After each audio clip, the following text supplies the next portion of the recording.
안녕하세요 여러분. 제가 앞으로 2달 동안 한국에 나와 있는 일정이 있어서 이렇게 한국에 있는 새로운 곳에서 영상을 준비하게 되었어요. 한국에 계신 부모님들의 소개로 여러분 상담을 하면서 듣게 되는 여러 내용들을 종합해서 올려드릴 계획이니까요.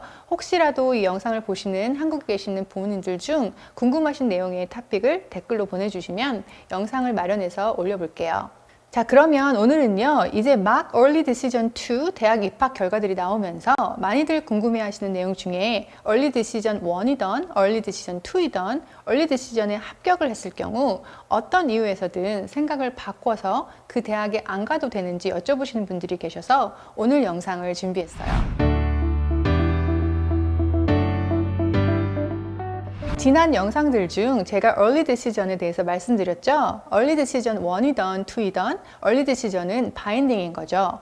즉, 그 대학에 ED로 넣게 되면 ED를 오퍼하는 대학 한 군데에만 원서를 넣을 수 있고 그 학교에서 합격을 받으면 그 학교에만 가야 한다는 거죠.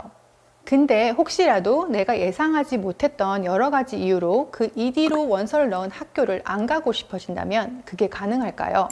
원래 ED 원서는 대학에서 정말로 그 학교에 오고 싶어 하는 학생들을 알기 위해 그 학교를 ED로 지원한 학생들을 더 시리어스하게 검토를 해서 지원한 학생들한테도 합격률을 높일 수 있는 좋은 툴로 사용되는 것이죠. 근데 Early Decision은 바인딩은 맞지만 legally 바인딩 된 거는 아니에요. 그래서 내가 ED decision을 리젝할 수는 있어요. 근데 보통 어떤 이유로 Early Decision을 안 가게 되는 상황이 생길까요? 보통 Early Decision은 학교와 학생, 그리고 하이스쿨 카운슬러, 부모님 이렇게 모두들 ED가 어떻게 워킹하는지 다 알아보고 Mutual Agreement를 통해서 합격을 하면 꼭 그 학교를 가야 한다는 컨트랙에 사인을 하고 지원을 하는 것이기 때문에 학생들에게는 보통 대학 합격률을 높이기 위한 툴로 사용되지만 대부분의 학생들에게는 그 ED로 지원하는 학교가 드림스쿨인 경우가 많아요.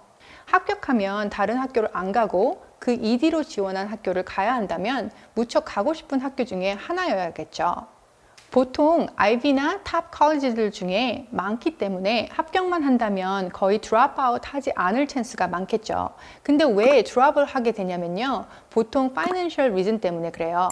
ED는 보통 알고 계시기를 다른 학교와 비교하거나 튜이션을 니고시에이션 할 수 없다고들 알고 계세요. 왜냐하면 그 학교에 가야 한다는 어그리먼을 했기 때문이에요.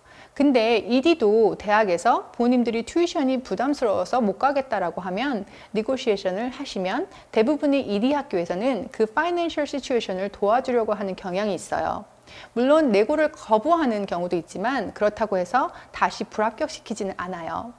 그리고 파이낸셜 프로블럼이 있다고 하는 것에 대한 증명하는 서류를 내라고 하지도 않기 때문에 혹시라도 구두로 말하는 걸 듣고 대학에서 정말로 파이낸셜 프로블럼이 있는지 확인하진 않으니까요. 이 부분에 대해서는 걱정하지 않으셔도 돼요.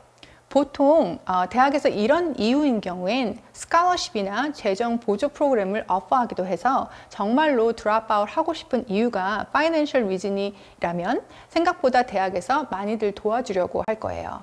근데 두 번째 이유가 다른 대학에서 더 좋은 조건으로 오퍼를 들어왔다던가 내가 원서를 냈지만 너무 높은 학교라서 안 될 거라고 생각했던 가고 싶어 했던 학교 중 하나가 돼서 가고 싶어서 ED로 붙은 대학을 안 간다고 하면 ED로 붙은 대학에선 좋아하진 않겠죠. 하지만 이런 경우에도 ED 학교에서는 legally 문제 삼을 수는 없어요. 그래서 forcefully 그 대학을 오게 할 수도 없죠. 하지만 어떤 대학에서는 이 경우를 문제 삼고 싶어서 그 학생이 지원한 다른 대학들에게 연락을 하고 학생 이름을 공유하면서 기분 나쁜 기색을 내기도 하죠. 대학끼리 서로 ED 학생 리스트를 쉐어하기도 하고요. ED 합격자 명단을 공유하기도 해요.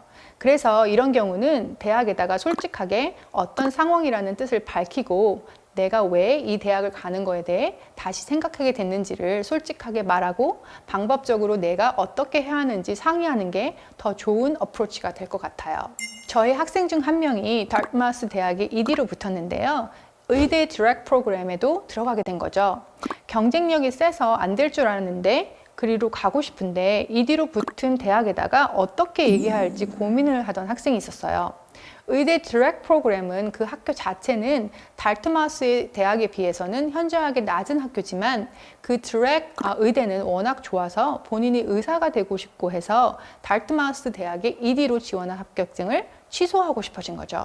Financial reason이라고 말을 해도 말이 안 되는 게 달트마우스에서 스칼러십 오퍼를 많이 해줘서 $10,000 가까이만 내면 그 대학을 갈 수 있는 거예요. 그거에 반해 그 의대는 스칼러십 받고도 35,000불이나 더 내야 했어야 해요.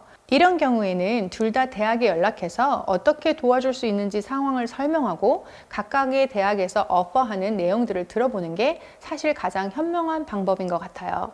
전에는 ED로 붙으면 벌금을 낸다든가 체인지 마인드 하는 건 생각도 못 했었는데요. 요즘은 코비드 상황도 그렇고 해서 조금은 플렉서빌리티가 생겨서 대학과 현 상황에 대해서 잘 얘기해 보시면 방법을 찾으실 수 있으실 거예요. 어떤 대학이든 ED로 지원한 학교는 법적으로 바인딩이 안 돼 있어도 모든 사람이 ED의 컨트랙에 사인을 하고 지원을 했기 때문에 일단 마음을 바꾸게 되면, 그리고 그런 사람들이 많게 된다면 대학에서는 참 곤란한 상황이 되겠죠. 그래서 ED 원서 지원은 늘 충분히 고민하고 원서를 넣어야 해요. 혹 ED 합격증을 위드로하고 싶은 상황이 오더라도 솔직하게 어떤 상황인지 학교와 상의해서 문제를 풀어가거나 튜이션이나 재정 보정을 네고시에이션을 하시는 것을 추천드려요. 자, 그러면 오늘은 ED 합격증 거절해도 되나요? 라는 부분에 대해서 말씀드렸는데요. 오늘 영상도 도움이 되셨길 바라고요. 저는 그럼 다음 주에도 미국 교육에 관한 핫한 소식들로 여러분을 찾아뵙겠습니다. 안녕히 계세요.